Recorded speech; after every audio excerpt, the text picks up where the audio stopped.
All right, folks, thanks for indulging us. And I think we're just about ready to get started. I hope you enjoyed the tunes and the moment to wind down from the busy day. My name is Brizna Garcia. Thank you for joining today's Member Engagement and Outreach Committee meeting. And I'm going to go ahead and share the slide that we have for you all today. And then I wanted to check in with Sarah to see if she's got any updates for us before we get started.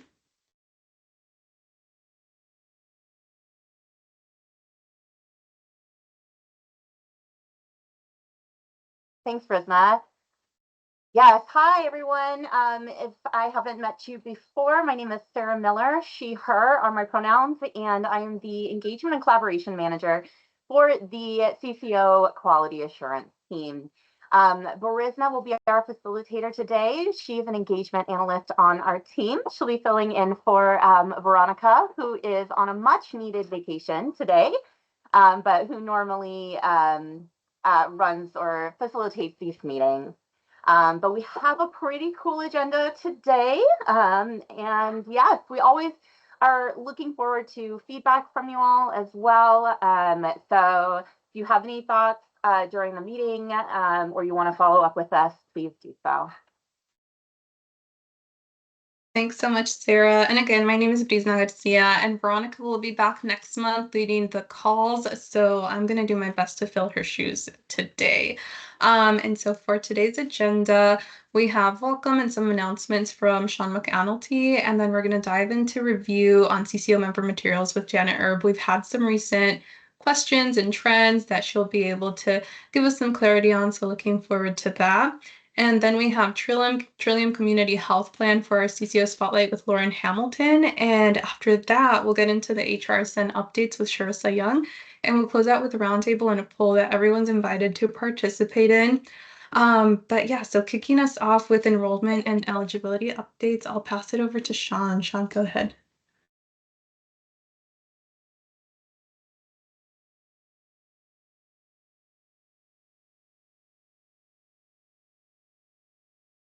Do we have Sean? Hi, my name is Sean McAnulty. I'm OHP's Member Communications Coordinator. Hopefully you all can hear me now. I just left myself on mute. So I'm the communications lead for the Unwinding project, so we'll be sharing some updates out of that, as well as some sort of relevant updates that are happening during open enrollment to eligibility for OHP Bridge and Marketplace. We can go to the next slide. So at this point in the pandemic unwinding process, we are in October, which is the first of the light blue months on the far right of this stage, where we are basically wrapping up the renewals that have been sent out previously in the unwinding process. So long tail, that'll go until February 2025 there before we're actually done with the unwinding, but we're heading into that final stage. If we can go to the next slide, at this point, we're about 96.3% complete with renewals. Out of those renewals that are complete, now more than 1.4 million of them, 81.7% of people are keeping benefits, which is one of the highest in the nation. Depending on which comparison you look at, it's either first or third place in the country for keeping people on Medicaid. Though we are seeing some people having their benefits end, about 16% of members there, as well as some who are having benefit reductions. That's usually somebody who goes from full OHP benefits down to a Medicare savings program or is keeping some other form of medical benefit that's not the same as their previous one. That group dropped significantly last fall when we restored people's benefits in order to update notices and make some system changes. We, in the last couple months, are seeing this category rise again, with 6,600 people in the last month having those benefit reductions, kind of in parallel to the restorations we had last year. So more of those are happening right now. A lot of those members have Medicare as well and are going to be wanting to get some help from Sheba counselor or a Medicare insurance agent to weigh their options going forward on Medicare, such as a Medigap plan or Medicare Advantage. We're also hopefully heading into the open enrollment season for Medicare right now as well. If we can go to the next slide. Given the population that is going through renewals right now, the renewals that got delayed were largely for the Oregon Supplemental Income Program, medical, which is specifically people who are aged, blind, or disabled, as well as a few other groups that fell into that, but the majority is that first one. Because those are higher needs populations, we wanted to really prioritize outreach to these groups. Part of that was just the delay itself and staggering the renewals out over 4 months so they had more time and staff were more available. But during that, we're also providing some active outreach calls, which is not something we do to most members. That does include PH Tech, which is part of our call center, actively calling members who have 30 or 60 days left in their renewal period to respond. So if they're an Oregon Supplemental Income Program member, they'll be getting those calls. We're going through order of 3 groups depending on which other programs they have as well. Some members also have a case manager through their long-term services and supports and might be getting a call from them as well. Otherwise, we're sharing partner data to CCOs like yourself, as well as community partners by request, where they can so they can also help with that guided outreach. You can go to the next slide. Other change that's happening this month is the first of the what we'd call the interim period renewals, where we're kind of transitioning back to the normal timeline of renewals. So renewals started up until September, had the extended pandemic timelines. October gets us into a hybrid state where people receive the extended closure notices, and if they have any requests for information, the longer time to respond to those. But the longer non-90-day response window to the renewal packet itself is dropping down to its normal 30-day timeline. And then after the renewals starting in January, the ones that are initiated in January and go to members that month will return to the full normal timelines. If we can go to the next slide, we've got a chart here that might be useful that shows the relevant dates for each members. It looks like we got a green here is the PHEU renewal schedule. And then we're heading into the interim ones where we'll see the closure dates are stacking up on the end of February for the interim ones, where they're still receiving the extended notice period and whatnot. And then full normal renewal cycle will return in the January going forward. Though for any of these renewals, as long as you're responding before that closure date, the member can prevent their benefits from closing if they're still eligible, and the 90-day reconsideration period after closing for non-response is still available regardless of the pandemic renewals or not. So moving back to normal there is an exciting thing to be wrapping up the project there. Alrighty, next slide. Other big change coming up with the coinciding with the launch of open enrollment season is that on November 1st, with a heavy asterisk, which I'll get to on the next slide, we expect more individuals will be eligible for OHP Bridge and the Oregon Health Insurance Marketplace, specifically people with DACA, Deferred Action for Childhood Arrival status, people who have applied for asylum and are still pending their hearing, so they've got a pending application in, as well as a few other types of employment authorization that did not previously count. This is in the 7,000 to 8,000 people in Oregon range in terms of people who will newly qualify for OHP Bridge and the Oregon Health Insurance Marketplace with the financial assistance there. And then as a reminder, this doesn't affect OHP Plus because Healthier Oregon already offered coverage regardless of immigration status to people who meet the income limits for OHP Plus.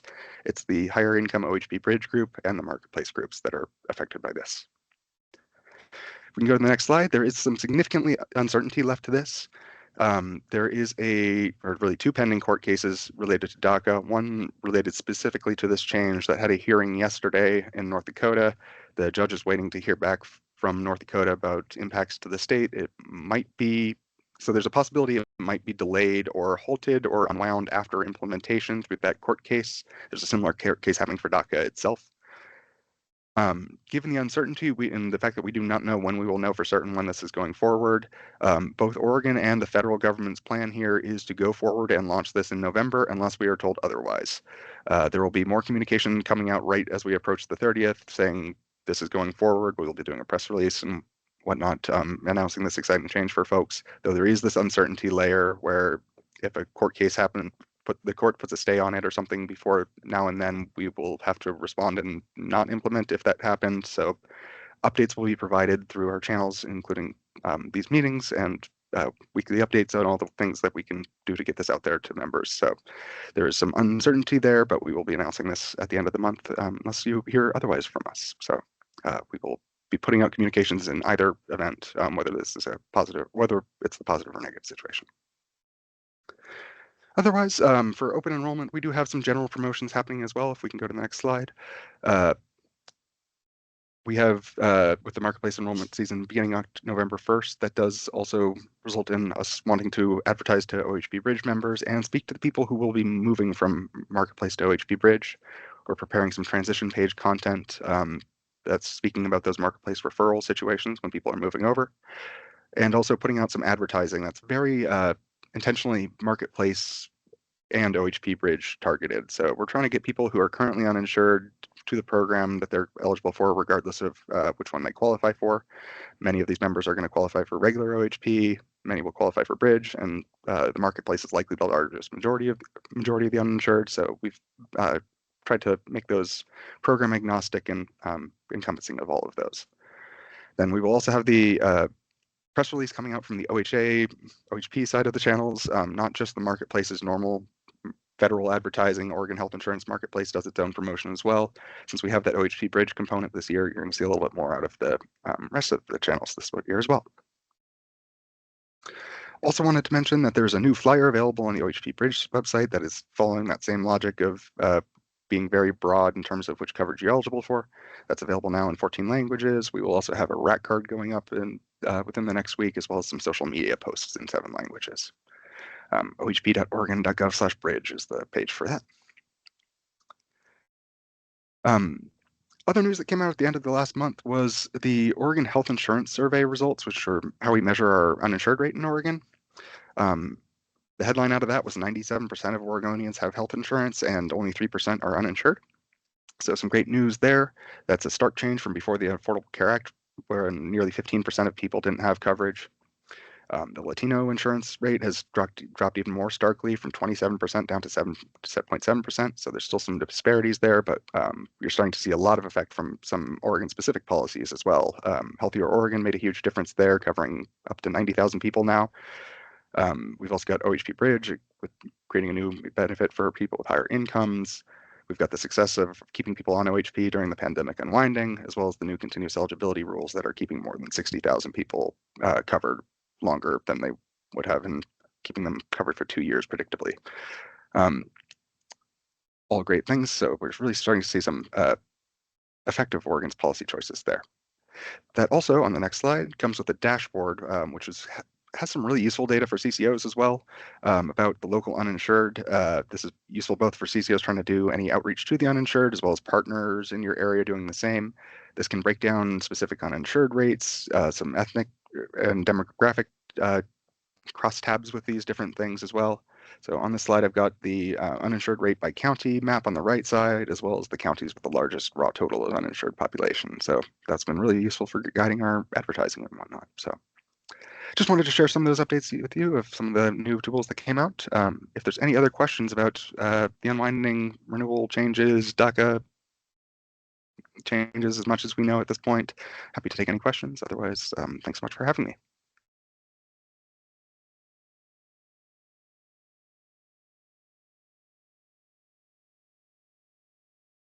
And I don't see any questions or any hands, but if y'all think of anything, feel free to follow up. And I thank you so much, Sean. I shared some of those links in the chat, and we'll make sure to also share this PowerPoint with folks, so it will be available to you all to refer to. Awesome. All right. And so next Thanks so is yeah, thank you. Next is Janet with CCO member materials. Take it away, Janet. Hi, everyone. My name is Janet Herb, and I'm part of the Quality Assurance Engagement Team, among other things. Today, I'll be walking you through the process of member material review, which is an important part of ensuring our members get clear and accurate information. Please feel free to raise your hand if you have any questions along the way. And Tiffany, would you kindly help me by keeping an eye out for any raised hands or questions? I'd really appreciate that. You got it. Thank you. As I go through each slide, I'll be reading the content aloud to ensure everyone has access to the information. This is especially important for those joining via email, as they may not be able to see the slides.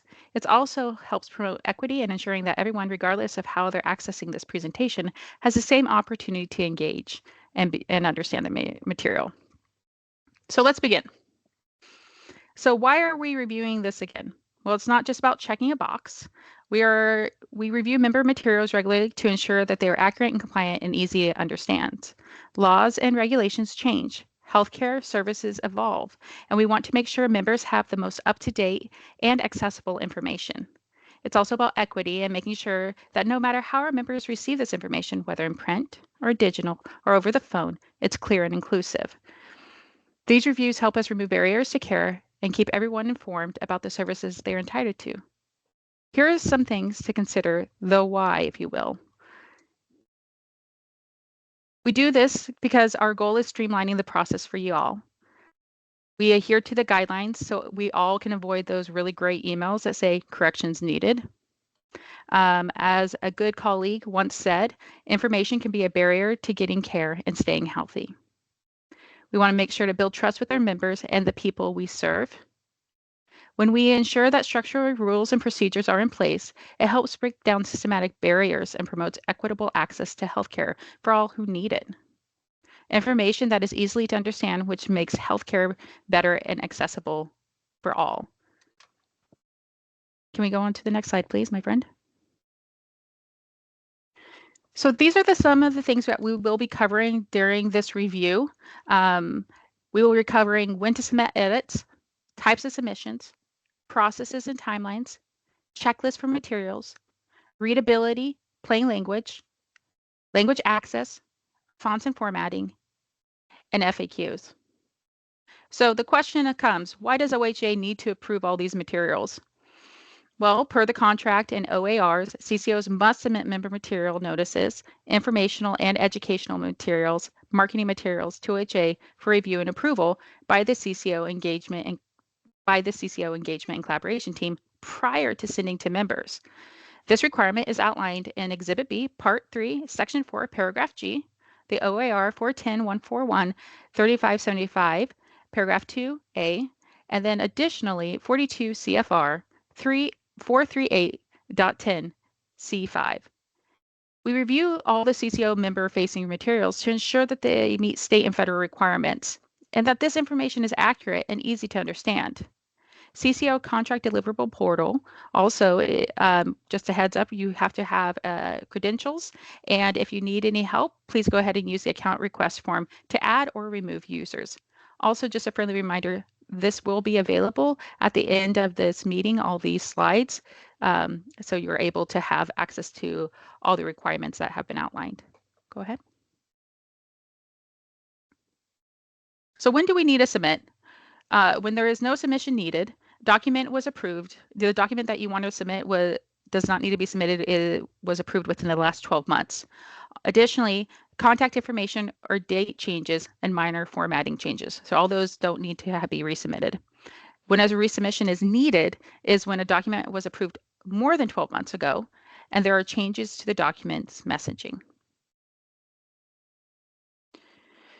So this is important for all of us. The art of communication is the language of leaderships. This was a quote by James Humes, and this is going to speak to our ad hoc because that's how we communicate our ad hoc submissions, and that's how we communicate to our members. Go ahead. So submissions needed for the ad hoc submissions are letters to members, member postcards, self-mailers, handouts and flyers, mass text messages and emails, robocall scripts, video scripts, marketing advertising intended for members potential and/or potential members, such as bus wraps, billboards, and graphics, CAC or Community Advisory Counselor application and recruitment flyer and email, other materials intended for OHP members or potential members. So annual submissions. This is also coming up on 11/1. So welcome letters, ID cards, non-discrimination notices, health risk assessments, and annual reminder letters. When is no submission needed? The internal operation documents such as talking points or process steps unless specified in the contract. General reference documents that the CCO or its subcontractor did not create, like a CMS guide to Medicare or a pamphlet from the American Heart Association. General messaging not explicitly intended for the OHP audience. Newsletters or blog posts unrelated to OHP benefits. Social media, messaging, and graphics that are not marketing or advertisements. Subcontractor materials unless specifically requested by OHA. Everybody loves it when we don't have to submit. So let's make sure to follow those lines so everybody is happy as this guy. File and use. The following materials need to be submitted as adaptations. CCOs can use these materials as soon as they find out they've been submitted. However, these materials are subject to audit. Newsletters, news articles, blog posts related to OHP benefit or changes, major changes to member portals or member landing pages. Please submit the screenshots. Public emergency documents like wildfire, health, safety information. CMS template for dual eligibility members. For the dual CMS templates, materials that utilize the CMS templates for Medicaid and Medicare duals should be submitted as an adaptation /file and use document. Please add a note that the document is a CMS template for reviewer awareness. Additionally, language access information must be added to the document before you submit. Ensure it includes all the requirement elements and is in 18-point font. And if you need to, you can use an insert to get that language access. Text messages or call scripts. General messages should be 160 characters. Individual or follow-up messages do not need to fit into the 160 characters. Must include an opt-out feature and needs to pass readability. Please double check with your own legal team regarding HIPAA and the Telephone Consumer Protect Act rules and guidelines if you have additional questions. Subcontractor materials. CCOs are responsible for reviewing their own subcontractor materials and ensuring all requirements are met. An example of this would be a dental newsletter. CCOs should submit to contractor materials to OHA when requested. Some subcontractor materials must be co-branded with the CCO. The subcontractor materials are subject to audit. On this page, we have an arrow that has how everything is submitted through the portal. So CCO submits material via CCO portal. The ENC team reviews and requests corrections if needed. The CCO resubmits any updates as needed, and then finally, the final materials are approved and ready for use. Fund timelines. Regular submissions review is up to 45 days. Expedited submissions review in up to 15 days. The criteria for an expedited urgent need would be that affects members such as changes to provider and networks. Emergency submissions in up to 4 days if feedback is requested. Criteria would be public health emergencies such as wildfires. General checklist for OHP member materials. We have readability, language access statements, fonts, URLs are correct and hyperlinks are working, CCO branding and contract information, and that the content is accurate. Please use this checklist that is included in the submission guide. Please also feel free to share this with your subcontractors. Readability. Readability of a member document should be grade 6 on the Flesch-Kincaid grade level scale. Grade range 6.0 to 6.9. Preferred scoring method, Microsoft Word readability analysis. Learn more about what we exclude during readability reviews in the readability scoring guide. Also, please note for the reference the ORAR number at the bottom. Plain language tools. Word choice tools. Federal list of suggested words, CDC everyday words, plain language thesaurus and health communications, plain language medical dictionary by the University of Michigan. Plain language reference and training, federal plain language guidelines, language access and clear communications, health and human services, plain writing, Grannis plain language playbook, and health literacy for public health professional trainings. Mouthful of great tools. There is no end to what a living world will demand of you. Octavia Butler said this. And I want to focus real quickly on the intention of this quote is to focus on the part of the living world and maintaining a living world. There is a demand of us that will contribute to the world to make it a living and thriving place. And that takes a lot. Go ahead. Language access taglines. All OHP member materials. All OHP member materials must be sent in a member's preferred language for all prevalent non-English languages in the service area and include language access statements, aka the taglines. Taglines will ensure members know who to call to get materials in an alternate format, non-English languages, interpreters, and access to other assistance. Taglines must include, and there is a description and an example at the bottom of this page, help is free, other languages and formats are available, interpreters are available, customer services numbers, TTYs, and 18-point font size. Again, please note the reference that it for the OER is at the bottom of this page. Section 1557 and translated examples. Per Section 1557 of the Affordable Care Act, effective July 5th, 2025, so in about 8 months, some member materials must include language access statements in the Oregon's top 15 prevalent non-English languages. For the list of these materials, please see 45 CFR 9211. For the materials not on this list, language access statement must be in English and all prevalent non-English languages in the CCO area. OHA uses a monthly Medicaid population report to determine which languages fall into the top 15 list. If you need a resource, go ahead and click this information for the translated taglines examples for available use in the OHP Medicaid materials translated into the top 15 language reported by the OHP members.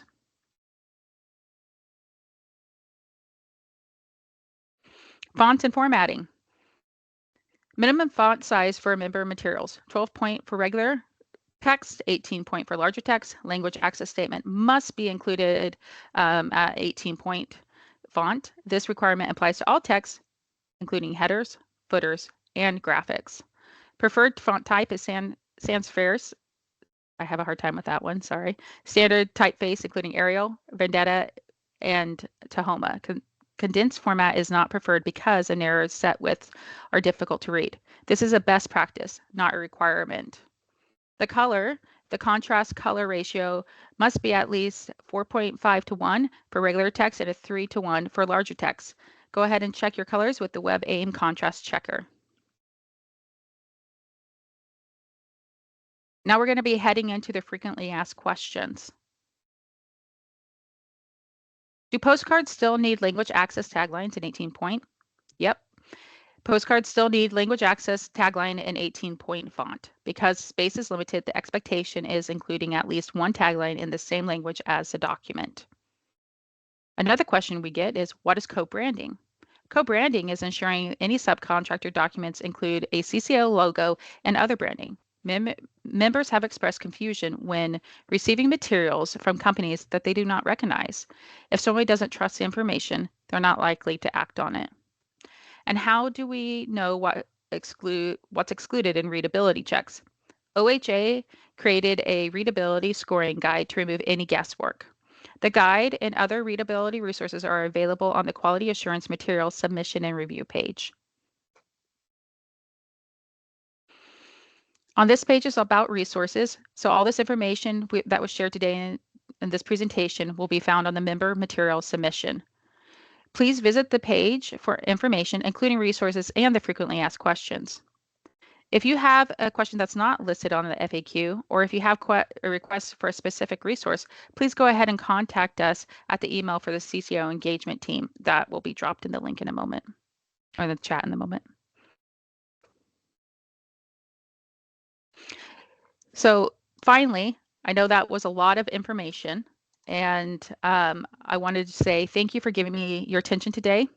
As we wrap up the review of the member materials, remember that taking care of yourself is just as important as the work we do. Balance isn't something you find. It is something you create. Make space for recharge, and you'll always be ready for what's next, which I believe is Trillium. Thank you, and I hope you have a lovely day.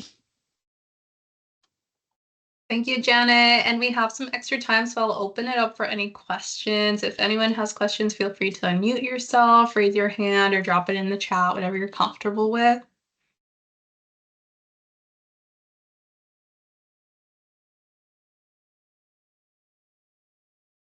Ooh, and we have a question in the chat. I wonder if Tiffy might be able to help with this one. It says, will there be an amendment to the 2025 model handbook for WISHIN benefit?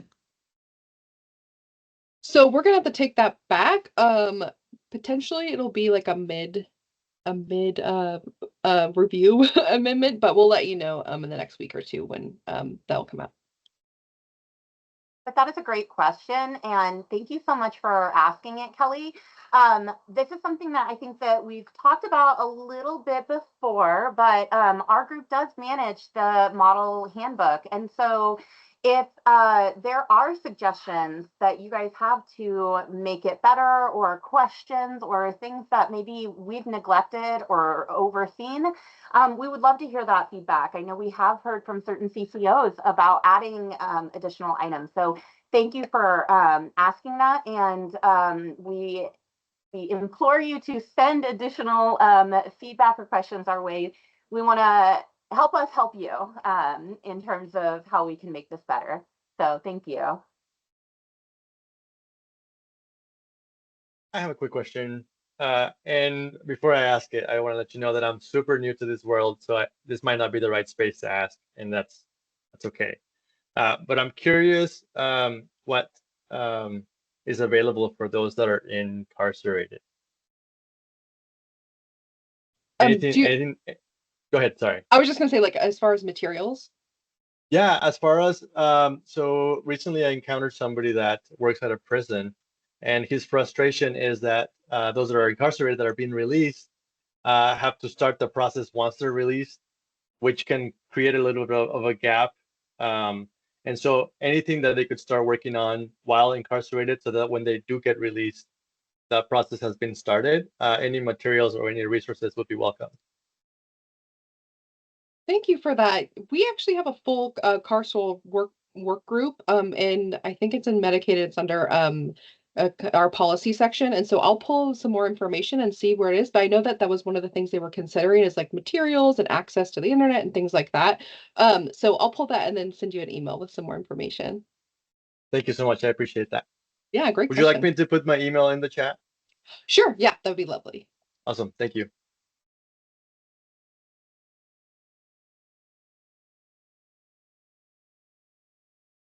Good questions. Any others?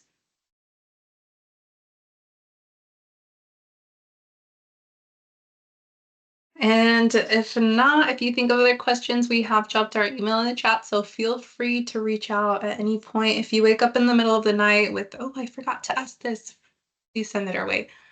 Okay, and then so for the next one, we have CCO Spotlight with Trillium Community Health Plan. I'll let Lauren take it over. Go ahead, Lauren. Hello, new friends. Thank you for having me today. I think it's kind of funny, though, because I didn't know that the presentation before me would be about member materials. So this is like a nice segue into what I would like to talk about today. Now, I know in the past that we've had the other CCOs have presented things like, you know, look at the cool thing we're doing and look what we can do. And as much as I'd love to showcase all the wonderful things that we do, I thought this would be a great forum to talk about an issue that I'm pretty sure we can all relate to. Before I get into that, let me give you my my introduction. My name is Lauren Hamilton Murphy, and I work for Trillium Community Health Plan. I've been with them for a little over 6 years now. I started out as the supervisor in the member services call center, moved over into a BA role for a while for our operations department, and now I am the supervisor for our member engagement and communication department. And I also have with me today my as self-labeled my chief minion, Kelly Kitson, who put the question in the chat there recently. So she's going to pipe up every once in a while if I forget something, which is quite frequent. So without further ado, you've got mail. Next slide, please. So this is interactive. I would like to see a show of hands of who else has a bit of an issue with a large amount of returned mail. I know I'm not the only one. Come on, it's time to share. Okay, we have some bashful people. Oh, there we go. Thumbs up. There we go. Now, if you are like us, next slide, please. This might look familiar.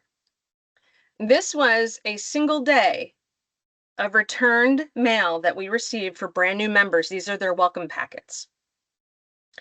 Now, I use visual aids because they make quite the impact. When Kelly sent me this, because she works in the office some days and I work from home, I saw this and My jaw dropped from one day. Now you can understand why this is such a oh my gosh issue. Not only am I, from a leadership role, I see dollar signs there for those are member materials that we've created, we've put in an envelope, we've mailed to them, and they've just boomeranged right back to us. From being a former member of Medicaid, my heart goes out to all of these members because they probably don't know that they have Medicaid because they didn't get anything from the state because the addresses on these envelopes are the ones that they have. So we share that information. So they might not know that they have. Oh, actually, I guess we should go to the next slide because I'm just rambling on. I'm just going into it. So the members might not know that they have Medicaid. They don't know that who their CCO is, what their benefits are, how to access them, and of course, I mentioned material costs. This is quite a significant issue, and we're very passionate about it at our health plan right now. Now, fun fact, as you can see, and this was just something we off the top of our head, it could be way more than this, but for each new member packet that's returned, that's potentially 5 more pieces of returned mail that member will not receive from us just in the next 6 months to a year. Just regular communication, newsletters, updated ID cards, anything, they're not getting that. And so that's bad. Next slide, please. So since we can't deal with the upstream problem, which I will say, because, apparently I've been told I can't tell OHA what to do. So I would like to partner maybe with them and with the think tank that we have here on this call today. I'm sure that all of you have at one time or another thought, like, how can we mitigate this? How can we reduce this amount of return mail? Now, we've thought up some ideas that could affect the upstream, but what we can control is the downstream. So what we can do is, whether your first thought is, oh, we'll outreach to members, we'll call them. Well, that's just one day's worth of mail. We need the processing that's involved in that would require so much staff just to make the calls. And as we know, members don't answer their phones very often. So it's sort of, we all know we went through the redetermination and we all had to be making those outbound calls to members to get updated addresses. And it was more voicemails than it was updates. So maybe not the best solution. And we also have HIPAA obstacles for when we do get a hold of a member. If they don't know they have Medicaid, they don't know why we're calling them. They're going to hang up on us, or they're going to be suspicious. So that's kind of not the best resolution. What we have, this is kind of funny because I got invited, our CCO got invited to present now, and I was hoping we could do it about a month or more forward because we have not yet implemented this, but this is our next solution, is texting and email campaigns. Because for a lot of these members, we might not have a good address, but we probably have a good phone number. So, and if our members are anything like the people on this call, I'm sure you can all relate. You get that phone and you're like, you're not going to answer the call, but you get a text, you're like, oh, what's that about? So I feel like we would have, and I would like to know also from the audience, if there's any of the other CCOs have tried something like this and had success, because we're brand new to this, this is just something that we're going to test pilot. I really have high hopes for it, but it would be great to hear back from any feedback from anyone that might have tried this as well. And finally, on my list of downstream problem solving is that I thought that this would be a great forum to find like-minded people that might want to collaborate to try and solve this issue the best we can, because this is, to me, one of the biggest access to care issues, and we've got to solve it. So I would like to partner with anyone that would like to do that, from OHA, from the other CCOs. I think we have a great opportunity here to level up our game. So next slide. Open discussion. So if anyone would like to share their experience, I would love to hear it. if you don't want to share it in there, if you think that you might want to partner and have a think tank together, because we do have, I'll just rattle off some of our ideas for, maybe the upstream solves. We thought that maybe when the members are filling out the application, that it could be butted up against the USPS to make sure that it's a valid address. Limit free texting, do lots more drop downs that people can select. Making sure that the members, when they're applying for the benefit, that it's very clear why a good address is important and why, and a lot of people might not be from this country, and who knows how they address envelopes. Some have different formats and different ways of doing it, and so I just feel like it's a really good opportunity to stress how important this address situation is. And we have a couple other ideas too, but I don't want to share all our good ideas here. I want the group to get together and we can share them together. So that concludes my part of this presentation. And if anyone would like to chime in, I would love to hear your thoughts.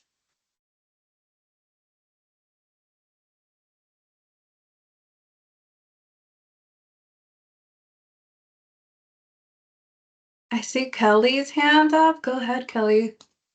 Thank you. Hi there, Kelly Watanabe with EOCCO. Thank you so much, Lauren, for bringing this topic to the group. Our CCO definitely has had issues with return mail for the past few years. And yeah, we've tried to figure out strategies and ways to get like the most updated mailing address for members and try to determine, other strategies of how we can outreach to make sure that, members are receiving this, important, crucial information to really utilize their benefits. So I would really love the idea to, collaborate with OHA and others, especially in this space, to determine ways of how we can all, fix this issue. So thank you. And thank you. And I see Sheila. Go ahead, Sheila. Well, hi. So, this has been an ongoing issue for years and years and years. Unfortunately, it really started, I will say, when the cards that were issued to members on a monthly basis stopped. And my goodness, I can't even tell you how many years ago. Before that, the addresses were great, actually, because this member did not get their card from OHP that they were expecting, they would call and then at that time update their address. So I'm not sure what the solution is. I know that the demographics portal tool has helped. We have seen a decrease in return mail since the portal, but that only covers the members that contact us. And unfortunately, we are not able to get the information from the providers and update that portal or out of our service area when members move. I understand certain reasons why. I just wish that if a member's in a provider office and they're updating their information with that provider, if we could not obtain that information from the provider with member present, or even if member wasn't present and they had been in, which would be, I know we can do it if member's present, but they just don't have time to call us at that point, right? So it would be nice if we were able to obtain that information from our providers if members have been in that office recently and updated their address. I think that would be part of the solution, and I don't know if that's ever going to be possible, but it would help. No, that's good input. No, I knew I wasn't alone. I appreciate you sharing that. Thanks, everyone. Thanks, Lauren, for bringing that up. It's a very real issue for folks, and it's probably going to be part of an ongoing conversation, but at least you're not alone. And it looks like it's a great opportunity to connect with some folks that to find a helpful way to respond to the issue. Do you have some contact info that you'd want to drop in the chat for folks? Absolutely. Absolutely. Oh, that would be great. And then Sarah, if you wanted to add something, feel free. Yeah, thank you so much for bringing this up. I think these are also these great opportunities for collaboration that we've really wanted to get to among CCOs, because we, share similar issues. And so to know that this is not a singular problem, but that is something that we could all kind of help to solve makes a difference. And so I'm curious, kind of in the background of determining maybe some of the issues that are plaguing you, have you come across any kind of root cause issues for incorrect addresses? I mean, either you or any other CCO, if you've had this problem and you've kind of looked into it. It's a mixed bag. One of the big issues is we do have a large unhoused population, and so that is a big issue. And okay, fine, I'll share all my secrets. One of the workarounds that we are looking into is we do have a lot of community-based organizations that we work with. What I'm trying to get our community operatives to do is to find out if any of these community-based organizations would be willing to receive mail for members, just like a lot of the missions do. So if there are more places that members can pick up mail, then the more likelihood they're going to get it. And the same thing with, maybe on the website when members sign up and there's a drop down or a checkbox that says I currently do not have permanent housing or I'm currently unhoused, then a list of CBOs pops up or a list of PO boxes for general delivery pops up, and they are required to choose one. That way, there's a 50% chance that they, or even a 1% chance that they might go there and get that mail. It's better than the 0 chance that they're going to get the mail that we send that just comes back to us. So that's one of the workarounds that I thought of. But also another thing is it's just bad typing, bad, oh, and here's another big one. If a member is staying with a friend or getting their mail from a friend and their name isn't on the list or on the lease at that apartment complex, that mail, if it doesn't say in care of, Bobby Smith, if they see it's addressed to like Ron White at Bobby Smith's address, they're not going to put it in the mailbox. So it comes back to us. So that in care of is very, so yeah, those are the things that we've noticed that have the biggest root issues is just bad address, it just doesn't match up with USPS, unhoused, not having a place to get their mail, and yeah, just in care of issues. So I think this is, I'm so glad that you brought this up, and it sounds like we've got interest from other CCOs to collaborate on this. And so if you would like to, if you're a CCO that's listening to this right now, and either you or another department would be interested in joining a cross-functional work group to address the challenges that have been brought up today, please put the contact name and email and your CCO in the chat. And we can help to assign one of the OHA engagement and collaboration staff, the folks that you've seen here, to assist in however we can in facilitating both the work group and helping to find a solution for everyone. See if we can't discover more root causes and or come up with some solutions to then share. Does that sound good? Would people be interested in that? Yeah. Okay. Yeah. Kelly, go ahead. My apologies. I meant to do a thumbs up. Oh. That works too. All right. Thank you so very much for the time today. Yeah, of course. And I mean, I heard you talk about the texting and email campaigns. You're welcome to touch base with us if you want to come back and share the outcome of that in the future. We'd be really excited to hear how that goes. No, happy to report that because, yeah, I have high hopes. Yeah, definitely. And we're so grateful to CCOs doing the spotlight. It's a great way to see what neighbors are up to and how they make things work and sometimes how things don't work. So thank you for bringing that up too.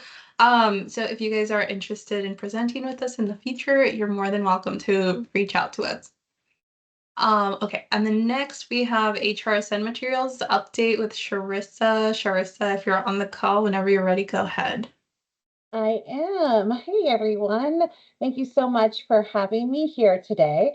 I am Charissa Young White. My pronouns are she, her, hers, and I am an analyst on the health-related social needs team. So super exciting work going on. The housing benefit is going to be live on November 1st. And we're all really excited about it, as I'm sure a lot of you are too. So today, though, I'm not going to go into all the details of eligibility. Don't worry, that can get so overwhelming. Please reach out if you have any specific questions to me. I'd be happy to help. But today we wanted to provide this slide deck, and we will get it sent out to you. I believe Veronica had it, so I bet, or maybe it's already sent out to the group, but you will get it either way, I promise. And this basically has links to a lot of different resources. So I'm just going to walk through a couple of them. I'll probably just take 5 or 10 minutes and then be open to answering any questions you have, or I can skedaddle and you can get on to your next agenda item. So the first thing I wanted to talk about quickly is that we have online forms that are accessible for folks that have digital literacy to connect with health-related social needs services, whether that's the climate benefit or outreach and engagement or the housing benefit that goes live November 1st. So right now we have a website that has all the coordinated care organizations links to their request forms for climate right now. Housing will go live on November 1st and not before. So just be aware that I will show you where that's going to be though, so you can go to it. Members can request these services for themselves. Advocates can request for them. HRSN service providers can. This is an open web page for folks. Then for open card members, we also have a form available. It's not, most of the CCOs, in fact, I think all of the CCOs are actually an automated cloud-based form that goes through. The open card one is something that people will have to download, either print and fill out or fill out on their phone or computer and then email over to the open card contractor. Just an FYI, that's a little bit different. And I'm going to stop sharing for just a second because I realized I only shared the PDF and I actually want to go to the web page where these are held and show you an example. Right? So the request forms, oh, my links aren't working. Okay, well, we'll go here first and then I'll navigate to the other one. Okay. I'm sorry, my links are a little odd. I'll fix those before I send them back over. Apologies. Sometimes in PDF, it skews it a little bit. So this is the climate supports webpage, and this is the section, scroll down just a little bit, and it says how to ask for climate supports from their CCOs, and then there's the form there. People can also use this request form here that OHA created and send it to their CCO as well. This is supposed to be a high access, low barrier. And so the request form looks a little bit like this. Hopefully it's going to be a lot simpler for the November 1st one. Even for climate, we updated it to make it a little bit more readable. I was noting Pat's presentation here today, and I was like, yeah, we wanted to do that. So we tried to do that better for our forms as well. But this is essentially, this is the information that is in it. Member information, what they're actually looking for. Do they want a climate equipment like a heater? That's coming up. The cold winter months are coming. Or when the housing is live, do they want rental assistance or etc. So that's kind of what that will look like. And then the housing supports web page. I'm just going to navigate there quickly from the main HRSN page. It looks really similar to the climate supports web page, and it has, of course, the what are the benefits and who qualifies.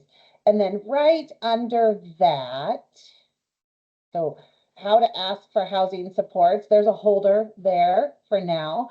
And then there will be the list of the CCOs with a link to that request form. And then of course the open card one as well, as soon as that's live. So I wanted to share that there. Back to this, there's also an 1115 overall HRSN web page. The climate benefit web page does not only hold those HRSN request forms. I didn't go into that in depth, but there are fact sheets, there's overviews, eligibility, etc. on that web page as well. The housing webpage will also have probably a little bit more information by November 1st. It's pretty well built out, but there will be some additional resources that aren't available quite yet as well. So just be aware of that. We, excuse me, I apologize. We have developed some service provider specific communications and resources. I wanted to provide you all this link. It looks really overwhelming, and I think it is overwhelming. It's a lot.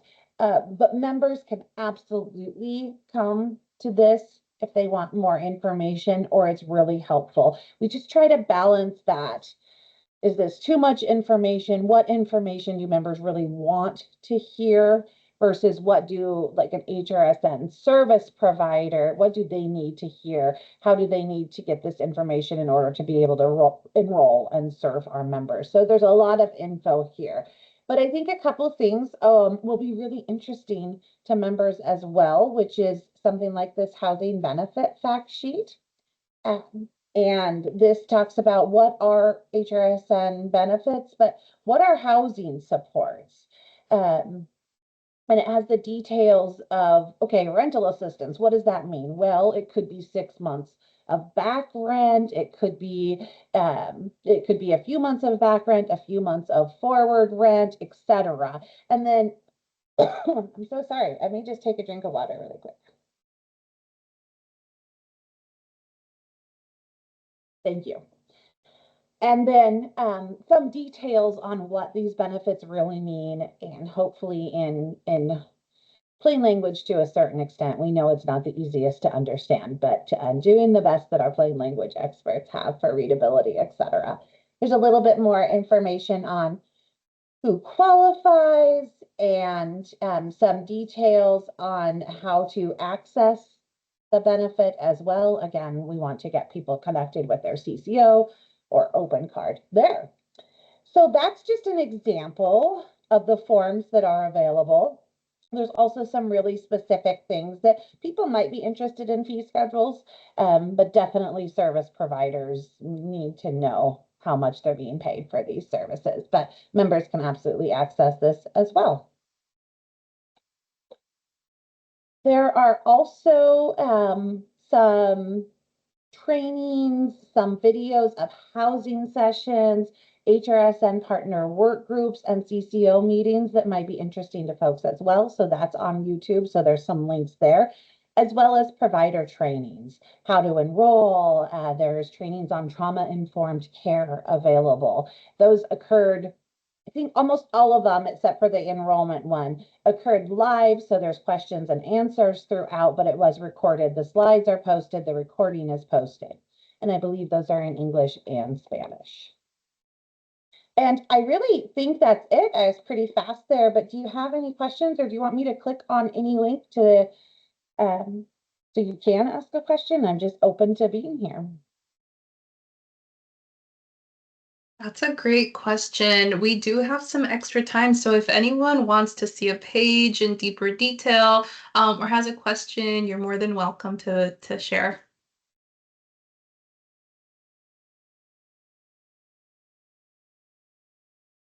And if you don't, that is okay too. So I just really appreciate being here, and you're welcome to email me anytime.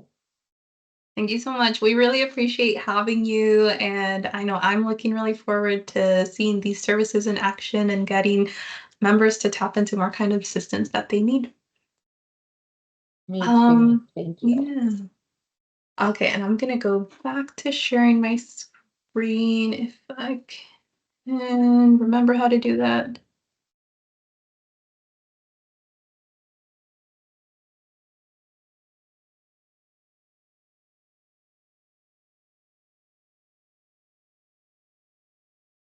All right, and so our next part is roundtable. We'd love to hear from anyone in the audience, whether that's from our CCO folk or our internal OHA folk. If you wanted to provide any project status update, any kudos, celebrations, questions, comments, concerns. If you have anything, feel free to unmute yourself and share, raise your hand, drop it in the chat, whatever feels right.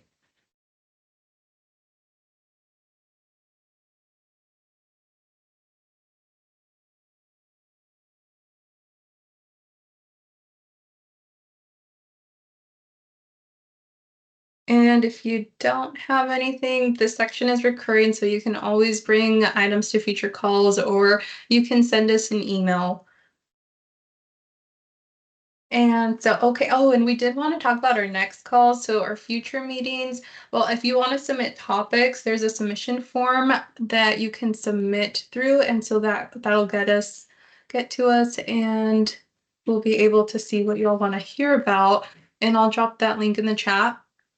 But we also wanted to talk about our next two meetings. They're during the holiday season, and so we wanted to check in with folks if we wanted to still meet regular or if we wanted to switch it up and take some time away. So we created some options of, what are some possibilities. But if y'all could enter in the chat the number of the one that you'd prefer, we can tally them up and follow up with any updates. But I'll just leave that up for a minute or two if folks just want to drop in what feels right.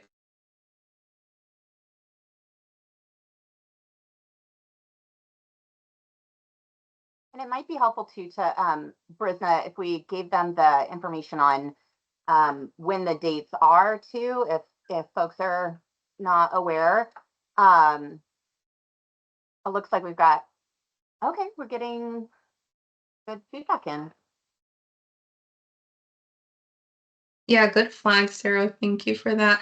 The November call is on November 20th, and the December call is December 18th. And so if we did switch it, we'd probably be looking at early December, maybe towards the end of the first week, so maybe like the 5th or 6th, or towards the beginning or mid of the second week, maybe somewhere from the 9th to the 11th.